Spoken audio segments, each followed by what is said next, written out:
Howdy everyone, this is Hogan Brown with Loon Outdoors, and today I'm going to tie a fly that I call Hogan's Belly Dragger. And this is a bass fly, great spring bass fly, or even really any time summer season, that fish, bass, smallmouth, largemouth are focused on the bottom. Okay, it's a fly to be fished on a heavy sinking line, drug across the bottom. And I'm tying this now in spring to basically drag across the bottom and fish through the shallows, as a lot of male bass are in their garden nests bedded up, and a lot of my smallmouth are in the shallows chasing molting crayfish or just looking for an easy meal as they kind of prep to spawn. The fly uses the new spawn football jig head on a 60-degree jig shank, spawn jig shank, and then built into an Ahrex size 2 stinger hook. And one thing that I want you to notice here is this foam back here. Is this fly is meant to be drug across the bottom, okay, very much like this, and this jig head is going to sink and this tail is going to float up, okay, and basically provide this little hot wagging tail up when this fly pauses, tuck back in when stripped, and then when stopped, float up. Okay, very similar to a Ned rig or a wacky worm, that kind of up and down motion on the stop that has proven to be pretty irresistible to bass. So we're going to start by tying the back hook. Okay, it's an Ahrex stinger hook in a size 2. And again, I'm going to tie this in kind of an olive chartreuse color pattern, but with any bass fly you can vary these colors to match water conditions, light conditions, and fishing conditions in general. Now I always tell people that's important to remember, because you know, if you go into any conventional bass store, you will see that, you know, the same rubber worm is up on the wall in about 500 different colors. Okay, color is incredibly important to bass. So for the back tail here, I'm going to use the Hareline Magnum rabbit strips. Okay, so the Magnum insinuates that it's wider, and I really, as I tie that, you can see I cup that around. Okay, really cup it, even kind of get in there and crease it around that hook shank. And I'll ratchet down on it pretty good just so it doesn't spin. And that's going to be in the chartreuse, black barred chartreuse green. There's about, looks like 3 different colors in there. The next thing I'm going to do is take a piece of 2mm foam, fold it over, and just tie it right in on top. Okay, and all this is going to do, and I'll trim that excess foam. Again, you can see it's kind of the beauty of these Ergo Precision scissors is not only can I get some real fine cuts, I got those nice long extension blades to really get in there and trim. And really all this is to add a little extra buoyancy to that tail to get that snap up on the paws. Okay, and that is one of the things that really proves deadly on a lot of these conventional bass baits like the Ned rig or the wacky worm or any of this stuff that just on the paws pops up, and on the strip tucks in. So for the body of this, and again, mix these colors up, experiment with your colors, look at the soft plastics that the gear guys are fishing, you know, find out what they're doing, what works. You know, if you got molting crayfish around, a good black and purple and baby blue. But what I'm doing here is I'm tying in 2 different types of chenille. Okay, first I tied in some UV olive Krystal Hackle by Hareline, and here I'm tying in just some Peacock General Chenille by Jay Fair. And first of all, I'm going to tie the black around, move my thread to the front of the hook shank,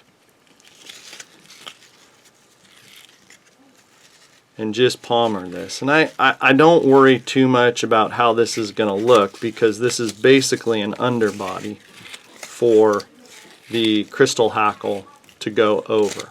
Okay, palmer it up to the head, tie it off. Now, one thing you notice, I'm using white thread here, and one thing I do a lot on a lot of my bass, striper flies is I use white thread. One reason I use white thread, because it takes colored resin really well. Okay, and you can also, if you want to even get different colors, you can use Sharpie markers with a lot cleaner look with some clear resin over it with white thread.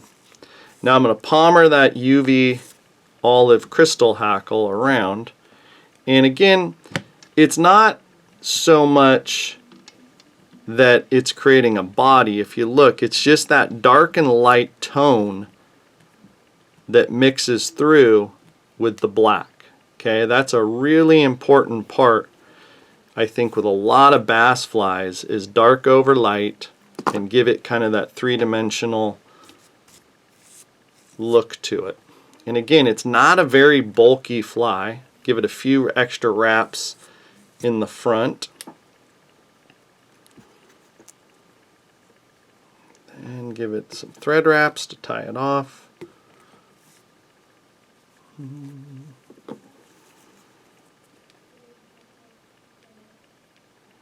Go. Trim the excess, push all that back.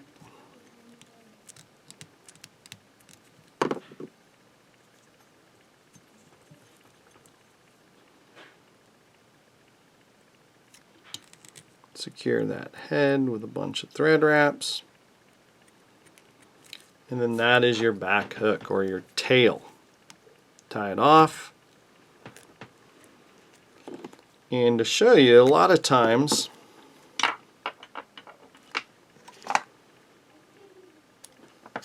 I will take some black resin, and I'll show you.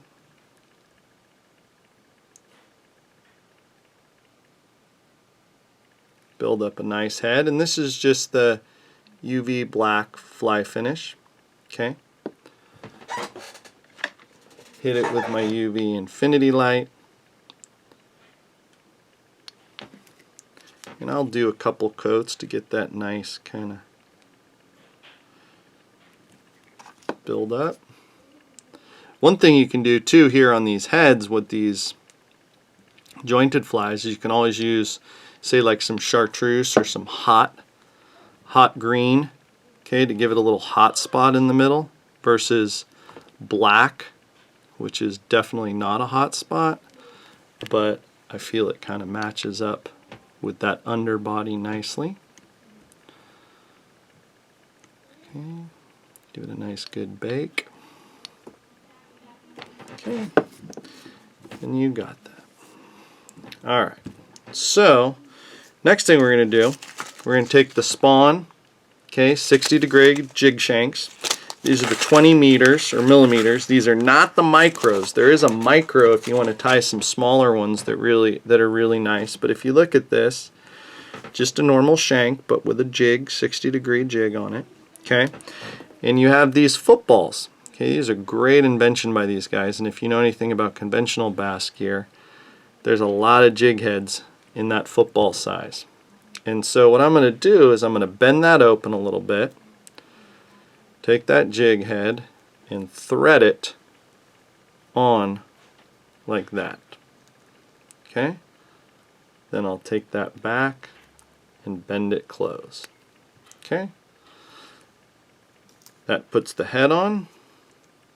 Secure the shank on, and put the shank in my Regal Big Game jaw. Now at this point, start my white thread again, okay, and use the tension of that thread to close that gap.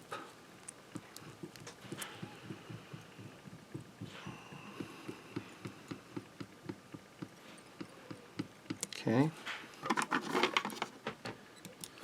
Now, I tend to, and I am by no means an expert on jointed, if you want to call them that, flies in the Game Changer Blaine chocolate vein. But on this fly, I do know I want this fly to move fairly freely. Okay, so I do not close the gap on that eye too tight with the thread. I like to leave it nice and open. Then, as I said, I like this fly heavy. Okay, I'm going to take some non-lead wire, wrap it around to give it even more weight in that front section. And I will take it and push it up into that jig head to kind of hold it still. Okay. Then with the thread, I will secure it. Okay. And that gives that front end that nice heavy jig to get down.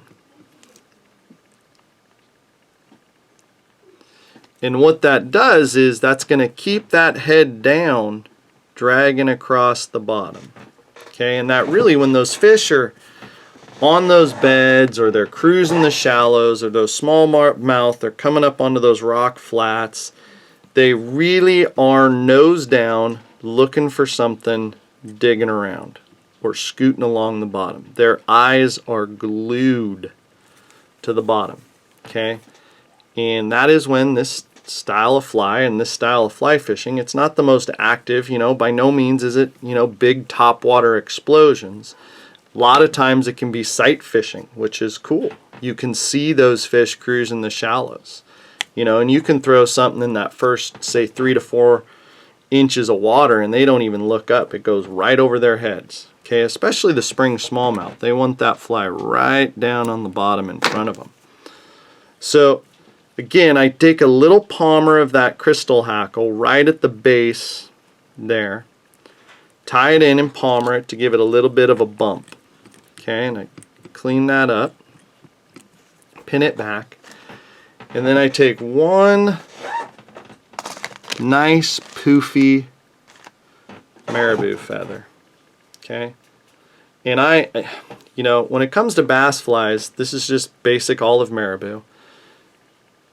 These are flies that the pause is the trigger. Okay, and so tying materials and creating flies that elicit a strike without having to impart movement to the fly, there's really no better material than marabou.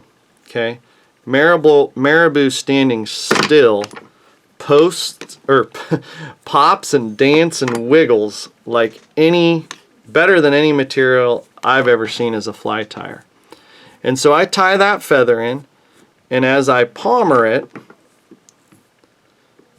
I kind of pick out those longer fibers. Okay, and this is, if you ever tied a popsicle steelhead fly, I don't tie many steelhead flies, but this is the same way.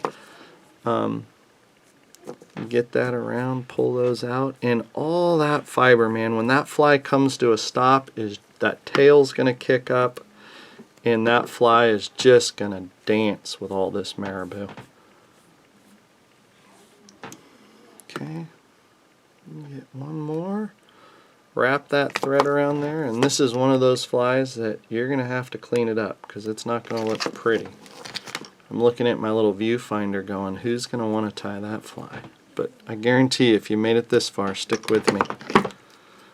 So I trim it off, pull it out, pull that stuff out, and then I take all of it and just give it those pin back thread wraps.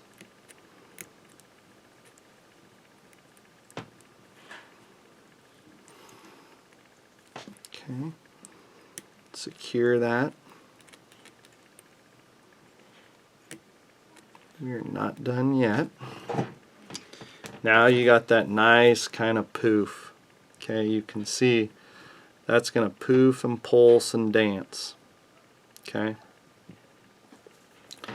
Next thing you're going to do is, one secret if you're a bass tyer, is buy yourself some spinnerbait skirts. Okay. These spinnerbait skirts are stiff and they come in many different colors. Okay, they're basically stiff round rubber legs. Okay, and so I pull a good length off. Okay, one's a little shorter in there. Looks like they're gonna even them up.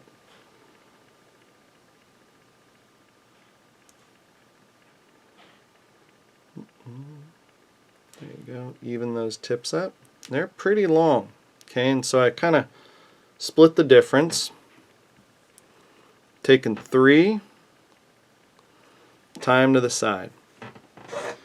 Again, this is not one of those artistic flies. This fly is supposed to move and elicit, get a fish's attention, get it to come and commit to that fly from distance, or you can even fish this subtly. You can stop this right in front of a bed.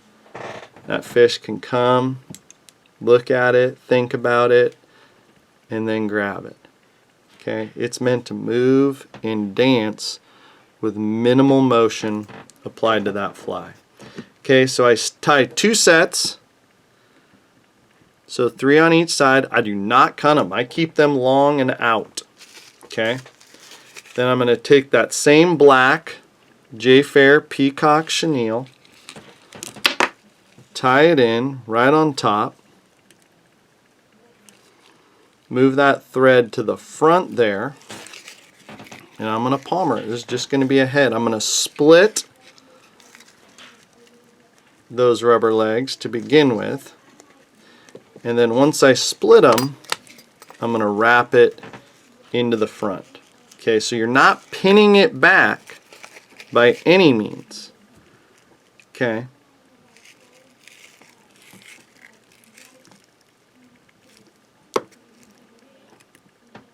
Then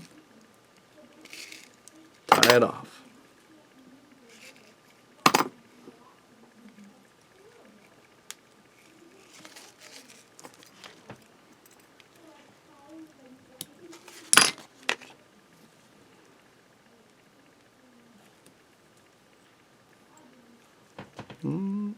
Pull that guy over there.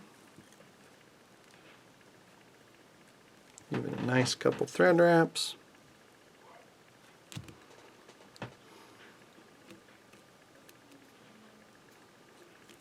Pull all the rubber legs in. There's nothing worse than tying your rubber leg into your head.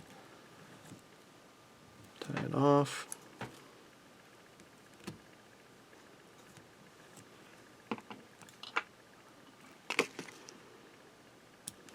Just like you got Hogan's belly crawler. Okay? Just like that. Ready to go. Okay? That spawn jig head up in the front. Okay, with that lead wire, going to get that down. It's going to pop that tail up when you pause. Wiggle, wiggle, wiggle. Call them in. Okay? Hogan's belly crawler. Tie a few up and give it a try.